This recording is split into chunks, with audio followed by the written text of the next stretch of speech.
ওই দেখা যায় কবরস্থান, ওই আমাদের ঘর, ওইখানেতে থাকতে হবে সারা জীবন ভর।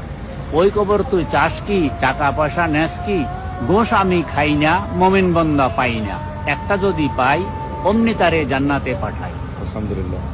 একদিন মাটির ভিতরে হবে ঘরে মোনামা, কেন বাঁধো দালান ঘর রে মোনামা, কেন বাঁধো